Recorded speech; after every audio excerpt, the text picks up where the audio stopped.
नमस्कार विद्यार्थी मित्रांनो, आज आपण क्वाड्रेटिक इक्वेशन मधील पुढील भाग nature of the roots of a quadratic equation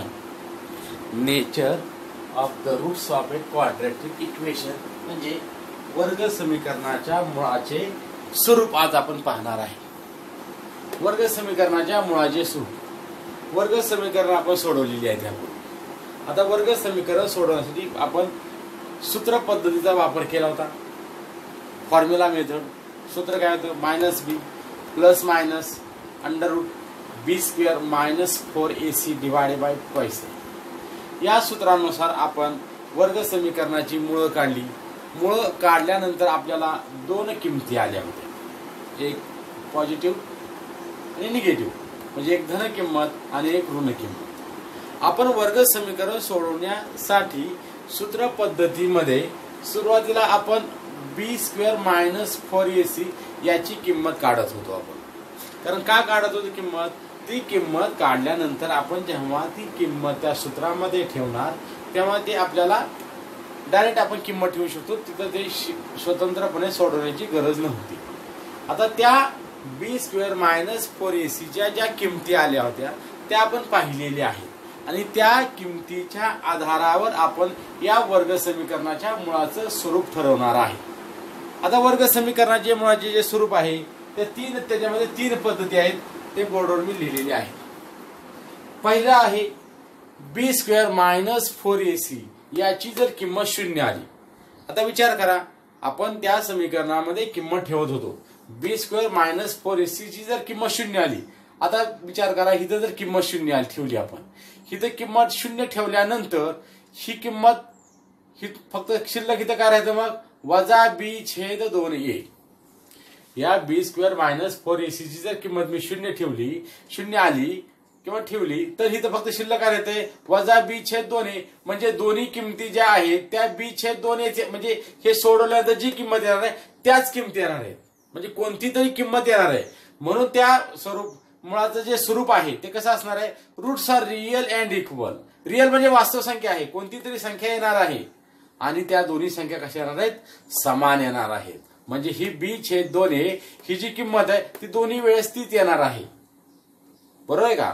म्हणजे ती संख्या कोणती तरी येणार आहे, म्हणजे म्हणून त्याला आपण वास्तव म्हणणार आहे आणि समान काय येणार आहे, कारण त्याच दोन्ही किमती येणार आहेत। म्हणजे b स्क्वेअर मायनस 4ac ची जर किंमत शून्य असेल म्हणजे शून्य येत असेल तर त्या मुळाचे स्वरूप कसे असते, रिअल अँड इक्वल, म्हणजे वास्तव व असमान। हा त्यातला पहिला भाग आहे। आता दुसरा प्रकार आहे b square minus 4ac is greater than 0।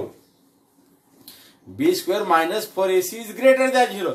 Greater than 0 म्हणजे शून्यापेक्षा कोणतीही संख्या येत असेल, धन संख्या 10, 15, 16, 27, 28 जे काय असेल ते आपल्या किमती आल्या, 16 आल्या होत्या, 9 आले होतं, 47 आले होते, 73 आलं होतं। म्हणजे त्या जर किमती आल्या, त्या किमती आल्यानंतर तुम्ही बघितलं होतं की या समीकरणाचं जे मूळ आली, दोन उत्तर आली, आपली मूळ आली ती दोन उत्तर आली।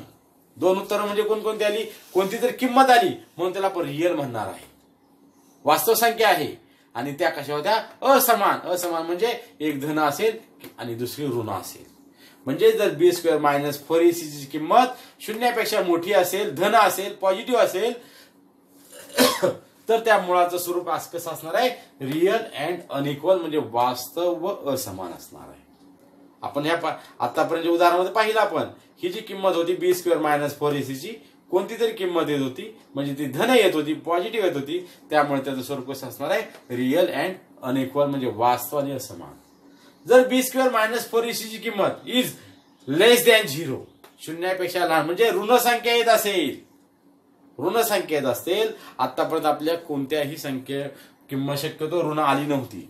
जर ऋण येत असेल तर नॉट ए रिअल नंबर, तर त्याचा आपण वर्गमूळ काढू शकत नाही, ऋण संख्येचा आपण वर्गमूळ काढू शकत नाही। म्हणून त्या संख्या त्याचं स्वरूप कसं असणार आहे, नॉट अ रिअल नंबर, म्हणजे त्यांची मुळं वास्तव संख्या नाहीत, म्हणजे नसणार आहेत। तर याप्रमाणे आपण वर्ग समीकरणाच्या मुळाचं स्वरूप पाहिलेलं आहे। b स्क्वेअर मायनस 4ac ची किंमत शून्य येत असेल, real and unequal, greater than 0 येत असेल, रिअल अँड अनइक्वल, इथे equal, b square minus 4ac is less than 0 असेल तर नॉट अ रिअल नंबर, म्हणजे ते वास्तव संख्या असणार नाहीत. तर याच्यावर आधारित जो आपला प्रॅक्टिस सेट आहे 2.5, त्याच्यामधले आज आपण काही उदाहरणं पाहणार आहोत. प्रॅक्टिस सेट 2.5 मधील पहिले उदाहरण मी बोर्डवर लिहिलेलं आहे. Fill in the blanks and complete. पुढील रिकाम्या चौकटी भरायच्या आहेत आपल्याला. तर याच्यामध्ये 3 उदाहरणं आहेत. तर 3 पैकी मी पहिलं उदाहरण तुम्हाला सोडून देतो आहे. Quadratic equation a square plus bx plus c is equal to 0 हे वर्ग समीकरण आहे. त्याची जी मुळं आहेत त्या मुळाची किंमत आपल्याला त्यांनी दिलेली आहे. पहिली दिलेली आहे बघा, B square minus 4ac is equal to 5, आणि दुसरी आहे B square minus 4ac is equal to -5, आणि विचारलेलं आहे मुळाचं स्वरूप. आता जर किंमत धन असेल, पॉझिटिव्ह असेल, तर त्या मुळाचं स्वरूप कसं असतं, रिअल अँड अनइक्वल. जर आपण ह्याच्यापूर्वी बघितलं होतं, बी स्क्वेअर मायनस 4ac ची किंमत समजा कोणती संख्या येत असेल तर आपल्याला 2 किमती मिळतात, रिअल अँड अनइक्वल. मग ह्याचं उत्तर काय येणार आहे,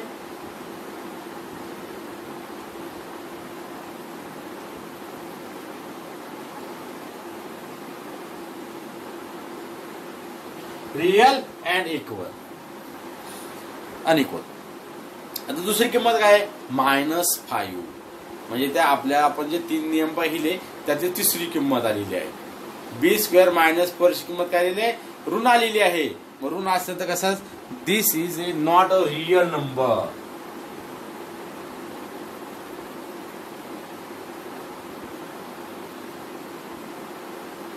या संख्या वास्तव संख्या असणार नाहीत.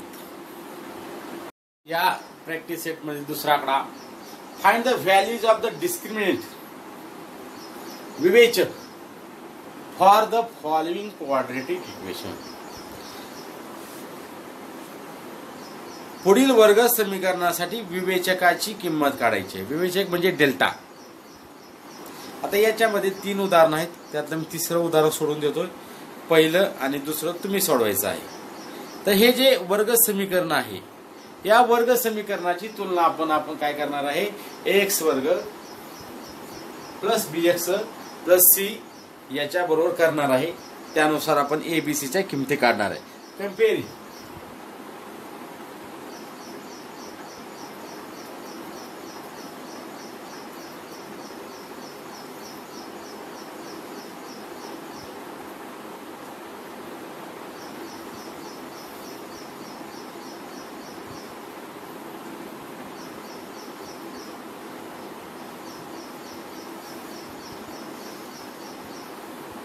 म्हणजे x वर्ग a च्या जागी कोणती किंमत दिसते आपल्याला, a इज इक्वल टू √2. यापूर्वी आपण असं बघितलेलं आहे. x b च्या जागी कोणती किंमत आहे, b इज इक्वल टू 4, आणि c म्हणजे स्थिर पद, त्याच्या जागी कोणती किंमत आहे, 2 वर्गमुळात 2. आता डिस्क्रिमिनंट म्हणजे काय, डेल्टा. विवेचक आपण यापूर्वी किंमत काढलेलीच आहे, नवीन असं काहीच नाही. Discriminant is equal to B square minus 4ac. ही किंमत आपण फॉर्म्युला मेथड मध्ये काढलेली आहे, तीच काढायची आहे. फक्त एवढंच करायचं, बाकीचं काही नाही. बी स्क्वेअर, बी ची किंमत आहे 4, 4 चा वर्ग वजा 4. a ची किंमत आहे √2 वर्गमुळात 2, आणि c ची किंमत आहे 2 √2 2 वर्गमुळात 2. अगदी साधं सोपं आहे. डेल्टा बरोबर 4 चा वर्ग 16 वजा 4 चा वर्ग 16 बरोबर. नीट लक्ष द्या. वर्गमुळात 2 गुणुले वर्गमुळात 2, √2 कर्णी गुणुले कर्णी, कर्निष्ठ संख्या. म्हणजे यांचा गुणाकार किती आला, वर्गमुळात 2 गुणिले वर्गमुळात 2. 4 दुने 8, 8 दुने 16. या दोघांचा गुणाकार 2, 2 गुणिले 2 4, आणि 4 गुणिले 4 16. म्हणजेच डेल्टाची किंमत किती आलेली आहे 16 वजा 16 0 0. अशा प्रकारे तुम्ही यातलं पहिलं आणि दुसरं उदाहरण सोडवायचं आहे. आता तिसरा आकडा पाहणार आहे आपण. Determine the nature of the roots of the following quadratic equation from their discriminants. म्हणजे विवेचकाच्या किमतीवरून वर्ग समीकरणाच्या मुळाचं स्वरूप ठरवायचं आहे. रियल आहेत, real and equal, real and unequal, not a real number. आपण आतापर्यंत काय केलेलं, आता मागच्या उदाहरणामध्ये विवेचकाची किंमत काढली. आता त्या किमतीवरून त्या मुळाचं स्वरूप ठरवायचं आहे. म्हणजे आता या उदाहरणामध्ये आधी सुरुवातीला आपल्याला या विवेचकाची किंमत काढावी लागेल, डेल्टाची किंमत काढावी लागेल आणि जी किंमत येते त्या किमतीवरून त्या विवेचकाची किंमत ठरवायची आहे. तर आपण सोडूयात आहे. Comparing with